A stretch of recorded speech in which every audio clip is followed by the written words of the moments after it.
Hey, this is Big Sexy Kevin Nash. You listen to InYourHeadOnline.com, the only place to hear people like me tell it like it really is.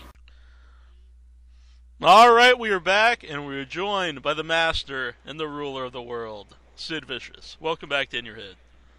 Thank you for guys having me. How's it going tonight? I'm doing good. How's everybody else? Oh, pretty good. Morning, how about yourself? Ah, you know, I'm always up for it. And our Really? British friend? It's always a good night when we get Sid Vicious on the line. Thank you for saying what's a nice comment. I'd like to start real quick by just, I'd like to say hello to a few people out on the West Coast, Joyce, Charlene, and Laura with Psycho Fanatics, and then I'd like to have a shout out to Jeff and Eric, Psycho Sid Productions. I know at this moment you're probably listening to this, watching VH1 One-Handed Wonders while they're scarfing down some big rib sandwiches. Go guys, keep the West Coast down. I've got to say, we've had a lot of, big name people on the show, Goldberg and Jericho and Terry Funk, all these people. But every time we have Sid Vicious on, there's like this group of people that really like go crazy, and they're saying, they can't wait to listen to it. And how does that make you feel, knowing that you have like such, a fan base? Well, this is one of the reasons that I got a little crap from my wife over. She gave me a little thing, so I'll throw this out there. They call me the scalpel, and the reason why is because I cut right through the bullshit. I don't purposely say anything bad about anyone. I try not to be too honest, but I'm maybe a little bit too honest sometimes. And that's the thing I think people get out of me is that I tell the truth, as close as I can without, just to give a real fair shot out there to everybody. Mm-hmm. And I usually got I answer things pretty easily, give people they're listening. I've said our wrestling fans today are so smart. We don't hide anything from these guys. We tell them what they want to, what they're trying to ask us. And when I've done these shows before, I try to at least give someone something where they really come out of the conversation and say, "Man, I got something out of that deal." Yeah. Well, I listened to that interview, and think about this.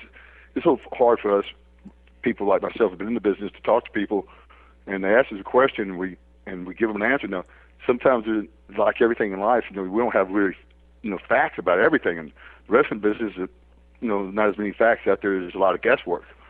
So if you got a fact there once in a while, we know, we like to. I try to push it there or put a finger up. That way, people, at least it might make sense to them somewhere if they see it somewhere down the road on TV or something. You mentioned about like all the fans are a lot smarter and stuff now. Did that ever bother you that like some fans know like the terms heel and face and kayfabe and all these other terms? No, I've talked about this before. I was pretty lucky about that. I got to be around some real quickly. First territory I worked with down Continental was Robert Fuller. He was real open about things. Now you got to realize he was old school. And I came at the era where old school and new school was sort of meeting, and I wasn't one of those people going, "You call it fake, I wasn't going to fight you about it," Right. Where some people would. So I was lucky in that point right there. I really got some good education with this business at the right time.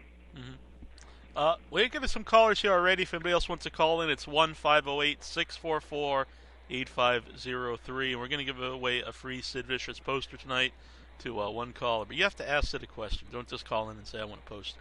So we got Titan on the line. Hello, Sid. Hello, Titan. I was wondering, what is your favorite WrestleMania match?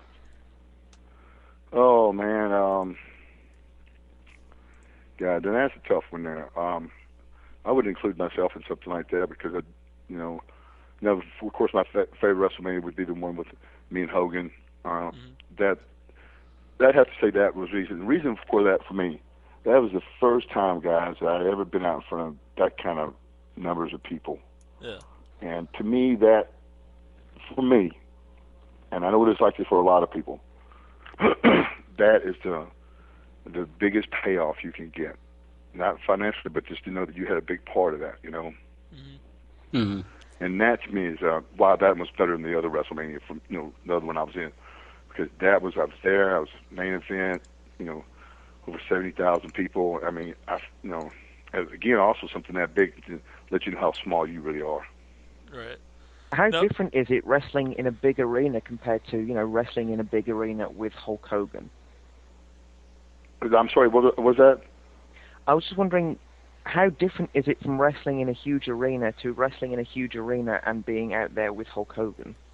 Well, that's something too, guys. That for a wrestler, it's so much easier, to have fun out there when the guy you're working with is Hulk Hogan, or say in my situation, I'm a heel, so if I can work with the baby face who's really over, it makes it 70,000 turn into 150,000 or 20,000 to 50,000. The electricity you get out of it. So and it's matchups too, and that was a better matchup for me. Yeah. Do you have anything else, Titan? Nope. All right. Thanks Thank for calling you. in, man. Thanks for coming on. You said about like the big crowd and everything. For you, did you prefer to have the people boo you or cheer you, or didn't it matter as long as you're getting? Honestly, I've never bothered. Since I've been in the business to the point to say, came out of Arkansas, Mississippi, and worked for WCW and worked for WWF, where you went in some bigger cities. It never did affect me one way or other. When I was up north and around the Northeast, especially, and some out in California and other places, I was mostly a babyface, and then down south I was a heel. So I've never been so I'm real lucky that never affected me, and I always was sort of like that. It was a different change of pace instead of being the same thing all the time. We got Jason on the line. Hey, Sid, how's it going? Good, Jason. How are you tonight? I'm doing all right. Before I ask my question, I just want to say something to you. You worked the main event for WCW at my high school back in '93, and my dad was heckling you, and you turned over to him and said, "Hey, sit down, pansy." He got hecked the rest of the week from my family. Thank you very much. It was great. Yeah, that's something too. I love messing with the people like that. And go back for a second. Go off the subject here, but you're talking about the big stage, okay? Now, to me, I could go up to a little place like in Osceola, Arkansas, be in front of 50 people or whatever it is. Much fun doing that too, is in front of 70,000 people, because as a performer, I believe I'd be like this as an actor. If I was an actor, I'd want to be on Broadway just as much as the big screen, because this is something I found out in my career.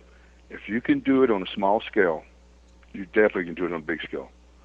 So, 9 times out of 10. Mm-hmm. Is that something you really missed when you were out with the injury? Was the crowd?